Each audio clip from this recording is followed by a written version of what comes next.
privatization means decreased support for all elements of the university that are not, as you don't put it, entrepreneurial. It means decreased support for all aspects of curriculum and research that are not readily applicable or commodifiable. It especially affects the humanities and arts, the soft social sciences, but it's not only that. Privatization also means, fourth, deteriorating support for basic research as opposed to applied research. That is, it means not just favoring business over arts and engineering over Shakespeare, declining support for exploratory, speculative in all fields. And that's the kind of research widely understood by scholars, knowledge fundament from which all applications develop. In other words, privatization means out with Einstein, out with Aristotle, in with Bill Gates, in with genetic food modifiers, and in with campaigns. Privatization means, fifth, research increasingly contoured by and to corporate and state funders. That is, research that's not only curved toward its sponsors, but which often risks overt compromise or corruption by the very need to serve or attract sponsors. This is already a very familiar story in the sciences, and the corrupting effects of big pharma in medical schools is a growing scandal, not only at Harvard, although it's a very big scandal at Harvard, just as Department of Defense recognition that anthropology can be useful to counterinsurgency campaigns is bringing a shower of controversy to corners of that discipline. Sixth, and related, privatization means constricted academic freedom on many levels. From containing the free range of imagination and innovation that results from pressure toward application and obtaining corporate sponsorship, to literally silencing faculty who are seen as standing in the way of landing big private donors. And nothing captured this last more chillingly than a tiny incident several years ago during the British Petroleum, Energy and Biosciences Institute controversy, when our chancellor, formerly quite zealous about academic freedom, privately warned a brave young member of the science faculty that persisting in his objections to the BP deal would discredit him and harm his future. Seventh, privatization means increased exploitation of workers. Privatized institutions, and especially privatizing institutions, are historically more hostile to unions, more effective in breaking them, subject to fewer labor regulations and contracts, and more inclined to make use of part-time work that keeps worker associations and bargaining positions weak.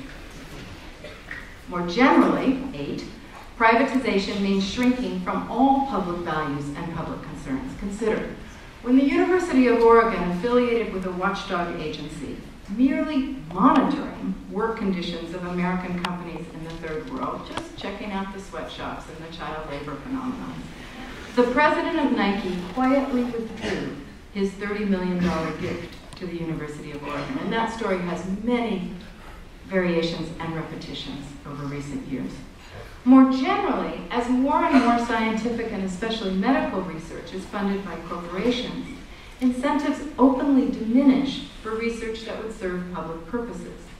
Harvard Medical School, to pick an example, now has 3 professorships endowed by leading sleep medication, and none, of course, oriented toward the ravaging effects of malaria and AIDS in the Third World. And that story, too, is repeated over and over. 9, privatization means replacing shared governance with business management principles. It means influence and involvement by non-academics. This takes the concrete form of participation by funders and departments and institutes. And again, we saw that with the British Petroleum and also Novartis events.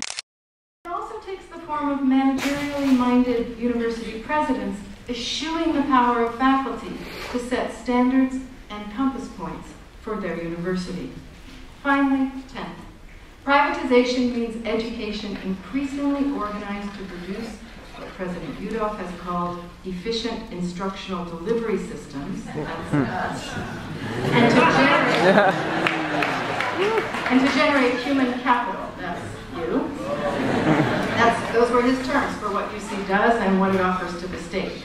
And again, I don't think he's the problem, but he is a symptom in this language of what privatization entails.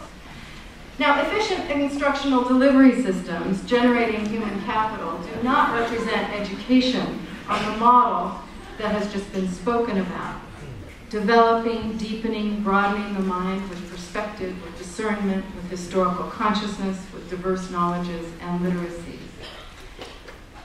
Efficient instructional delivery systems generating human capital are not producing thinkers who can apprehend the very processes I am describing, who can trace its history, who can theorize its power, who can calculate its destructiveness, who can limit its losses in art or in poetry.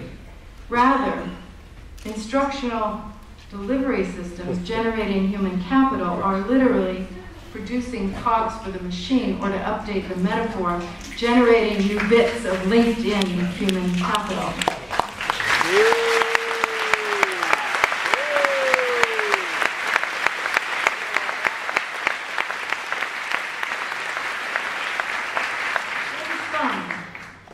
Now I'm going to sum up those 10 points in a word. That's the moment where the sleepy student pops up and gets the pencil out.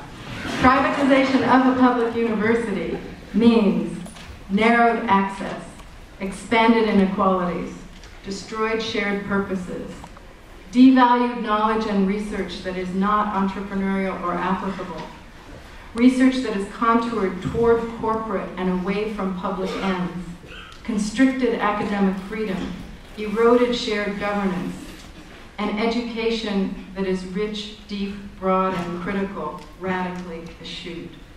This is the future of the University of California unless we can persuade the UC president, the regents, the governor, the legislature, and above all, California voters to prevent it. It will be a huge battle, and it is worth everything we have to give it.